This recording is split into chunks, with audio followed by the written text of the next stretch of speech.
월 5,000원 커피값으로 투자 정보가 내 손 안에 배달됩니다. 와우킥 N에서 만나요.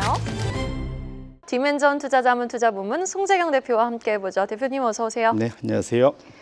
자, 매 분기마다 이제 미국의 기관 투자자들도 우리 이렇게 자금을 운용하고 있습니다라고 이제 보고를 해야 되잖아요. 그 보고서가 또 주말 사이 제출이 됐습니다. 13F라고 하는 보고서인데 우리 시장에서 가장 주목했던 부분은 바로 버핏 회장의 움직임이었습니다. 벅셔 해서웨이가 알파벳 주식을 사고 그동안 같이 잘 모았던 애플의 주가를 추가로 또 팔았어요. 가치주의 투자 달인이잖아요. 네. 그런데 구글 주식을 샀다? 이 같은 바가 함의하는 게 무엇인지 어떻게 보셨는지 궁금해요. 이게 상당히 뭐랄까요? 이게 그 벅셔 해서웨이, 그러니까 버핏 회장의 그 운용 스타일, 이번이 사실은 거의 이제 마지막 보는 운용 스타일일 텐데 상당히 항공모함 같습니다. 무슨 말이냐면 일반적인 운용자들은 상당히 그 초기에 뭔가 확 떠오르면 그걸 바로 매수하면서 초기에 공격적으로 투자를 하는데 제가 이해한 바로는 버핏 회장의 스타일은 워렌 버핏 스타일은 이게 과연 독점적인 우리가 이제 경제적 해자라고 표현하죠. 이게 이제 다른 데에 공격받지 않고 꾸준히 잘 해나갈 수 있는지를 충분히 검토한 다음에 그 다음에 이제 소위 뒤늦게 서서히 투자하는 걸로 많이 알려져 있고요. IT 투자도 상당히 늦었고 소위 애플을 본격적으로 사들인 것도 아마 애플 폰이 나온 지 한 4, 5년 지났을 거예요. 제 기억에. 상당히 뒤늦게 투자를 했지만 그건 이제 여지없이 맞고 애플에서 상당한 성과를 냈던 경험이 있습니다. 근데 이번에 드디어 애플을 줄이고 그 자리에다가 알파벳을 갖다 냈다라는 것은 일단은 알파벳, 구글의 독점적인 지위를 적어도 벅셔 해서웨이는 인정을 했다. 특히 AI 시대에 와서도 통상 이 검색 시장에서 엄청난 점유율을 잃을 거라고 생각했는데 올해 사실 보여줬던 알파벳은 역시 AI 시대에서조차 상당한 경쟁력을 보유하고 있구나. 제미나이가 사실은 모든 사람이 예상하는 지금 1등 AI 검색 엔진이지 않습니까? 네. 그렇게 놓고 본다면 이제 벅셔 해서웨이가 워렌 버핏으로부터도 이제 인증을 받은 알파벳의 주가가 상당히 이제 잘 나가고 있다 보셔야 될 것 같은데 시장의 흐름의 변화하고도 같이 비교해 보실 수 있을 것 같아요. 뭐냐면 지금 연초 이후에 그러니까 지난 3년간도 그 AI가 잘 갔지만 연초 이후에 10월 중순까지만 해도 AI에 누가 더 공격적으로 투자하느냐에 따라서 주가가 엄청나게 벌어졌고 그것의 1등은 사실은 소위 오라클이었습니다. 네. 오라클 주가가 연초 이후에 거의 100% 상승. 저 위에 보면 파란색이 저 위에 번쩍 올라가 있는 거 있지 않습니까? 오라클 주가요? 예, 저게 이제 10월 중순까지 올라가 있던 엄청난 네. 상승 주가였고 그 중간 사이에 알파벳, 메타, 마이크로소프트 다 오물조물 다 모여 있고요. 네. 저 밑에는 아마존이 상대적으로 처진다 생각하면서 아마존 주가가 제일 아래에 있었습니다.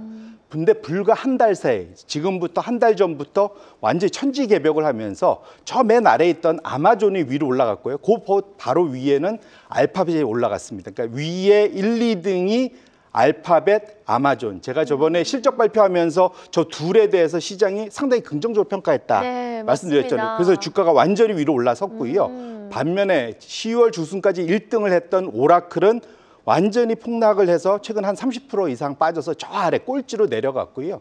메타도 사실은 투자 열심히 했지만 그걸로 너희 돈 벌 수 있겠어? 과한 투자 아니야? 이런 평가받으면서 주가가 흘러내렸습니다. 결론적으로는 이전에는 AI 투자를 공격적으로 누가 더 빨리 많이 하느냐가 투자의 조건이었으면, 투자의 성공 포인트였으면 지금은 그 투자한 걸 갖고 돈을 과연 잘 벌 수 있을까 여부에 대한 평가까지도 현실성으로 이제 소위 이제 결국은 AI가 돈이 돼까지 이제 투자자들이 보는 상황이 됐고 거기에서 보면 버핏 회장이 알파벳을 산 것 자체는 그것을 어찌 보면 증명했고 시장의 AI 투자의 투자 관점이 상당히 한 달 사이 많이 바뀌었다는 것이 증명된 거다. 우리 투자자분들도 이것을 우리 국내에서 AI 투자하실 때도 꼭 그것을 그 관점 하에서 투자를 진행하시는 것이 좋지 않을까 이렇게 말씀드립니다.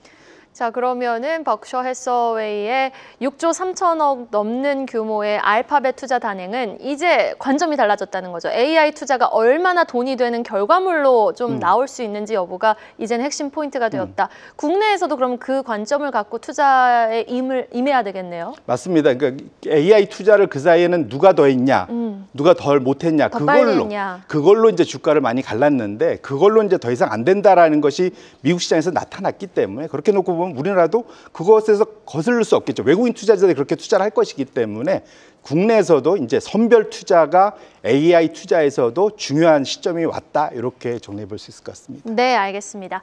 자, 그리고 지금 또 AI 버블 논란을 자초했던 마이클 버리, 빅쇼트의 주인공이죠.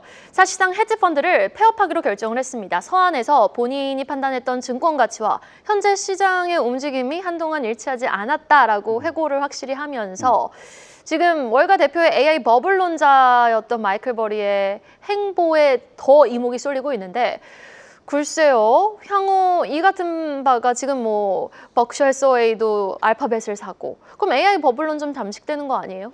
말씀 주신 대로 1차적으로는 마이클 버리가 유명해진 것은 2007년도, 8년도에 그 주택 버블, 주택 가격 버블을 맞추면서 엄청난 스타덤에 오른 거고 그것이 영화화되면서 더 스타덤에 올랐죠.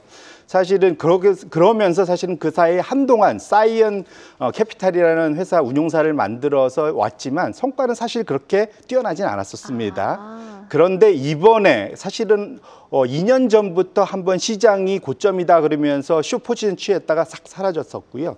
이번에 다시 나타난 겁니다. 근데 AI 가지고 본격적으로 소위 감가상각 논란을 이제 일으키면서 나타났는데 시장에서는 마이클 버리가 지금까지 틀려와 준 대로 지금도 틀리기를 바라고 있습니다. 가장 큰 이유는 AI 투자 포지션이 가장 지금 우리 투자자들이 많이 갖고 있기 때문에 그렇고요. 그런 측면에서 마이클 버리의 그러한 그 소위 공매도, 쇼 포지션에 대해서 상당히 시장이 좀 불편해하고 있다. 그것만은 이제 분명한 것 같은데요. 여기에 약간 또 하나의 걱정이 더해지는 것이 팔란티어, 지금 사실은 AI 최근 2, 3년 시장의 최고의 사실은 상승률은 팔란티어지 않습니까? 네. 팔란티어인데 그 팔란티어를 애초에 창업했던 창업자 중에 한 명인 피터 틸이라고 있습니다. 네, 상당히 유명한 투자자인데 이분이 운영하는 틸 그 소위 헤지 펀드 여기에서 이번에 분기 실적을 발표했는데 소위 아까처럼 자산 운용 보고서에서 그 사이 가장 많이 들고 있던 엔비디아, 그다음에 엔비디아에 에너지 공급할 수 있는 비스트라 에너지 이 두 종목이 거의 절반 이상 갖고 있어도 이걸 전량다 매각을 해버렸습니다. 네, 이번 분기예요. 예, 그러니까 결국은 그 사이에 장기간 AI 투자를 해왔던 거를 급격하게 줄였다라고 보셔야 될 것 같고요. 결론적으로는 이제는 상당히 뭐랄까 그 버블에 대해서 시장이 좀 걱정할 만한 소위 구루들의 포인트들이 나왔다 보셔야 될 것 같고 통상 이거 왜 이러냐면 AI 실물 투자의 주기보다 주식 투자의 주기가 조금 더 짧고 빨리 온다라는 거죠. 그렇기 때문에 실물 투자는 앞으로도 더 갈 수 있는데 주식의 고점은 생각보다 빨리 가까이 올 수 있다라는 일종의 약간 경계 신호가 이제 그러니까 소위 발표가 됐다 보셔야 될 것 같고 우리 투자자분도 AI 선별 투자는 지속적으로 하시되 이제부터는 과거 같은 그러한 기울기의 성과, 수익률을 기대하기보다는 조금은 보수적으로 목표 수준을 낮춰 잡으면서 AI 관련된 주식 투자를 하실 필요가 있겠다 이렇게 말씀드립니다. 네, 알겠습니다. 일단 AI 안에서도 이제는 현실성 있게 얼마나 돈을 잘 버는 기업이 있는지 여부가 핵심 포인트가 될 것 같아요. 흑백 논리로 AI 버블이다 아니다라고 논하기보다는 이제 조금 더 결과물을 가져다주는 기업에 좀 손을 들어줄 것 같은 시장이 된 것 같습니다. 자, GM에 이어 또 테슬라가 미국 내에서 만드는 자동차의 중국산 부품을 배제를 하기로 결정을 했습니다. 공급망 재편을 추진하고 있는 건데 이렇게 미중 갈등 속에 K배터리에 다시 한번 새로운 기회가 온 건지 우리 2차 전지 주주분들 정말 오랜 기간 고생을 하셨거든요. 긴 터널을 지금 지나고 있는 와중에 어디쯤 와 있다고 봄은 이제 곧 올 거라고 보십니까? 1차적으로는 불행 중 다행인 정말로 좋은 소식이다. 왜 이유는 중국의 비용 효율성을 현재 우리나라가 따라잡기 쉽지 않다. 네. 근데 그들이 그러니까 미국과 관련된 밸류체인 그 경제 블록에서 상대적으로 방어가 된다면 우리 배터리 기업한테는 기회가 첫 번째 있을 거라고 볼 수 있을 것 같고요. 두 번째로는 사실은 더 큰 것은 지금 미국과 중국의 AI 경쟁을 하고 있지 않습니까? 지금은 GPU 갖고 경쟁하지만 조금 더 크게 보시면 당장 더 급한 것은 전력을 누가 더 빨리 많이 생산할 수 있냐로 귀결될 수 있을 것 같습니다. 가장 큰 이유는 중국은 지속적으로 전력 생산 능력을 우상향시키고 있는데 미국은 제가 전에도 말씀드렸지만 지난 3년 전에는 한 0.7% 연평균 성장, 지금은 1.2% 성장에 불과하거든요. 지금 차트를 보시면 지금 중국은 파란색으로 완전 우상향하면서 성장, 그래서 생산 능력이 지속적으로 늘고 있는데 미국은 그냥 횡보. 조금 늘고 있는 상황이잖아요. 결국은 GPU가 잔뜩 생산을 해봐야 거기에 공급할 전력이 없으면 말짱.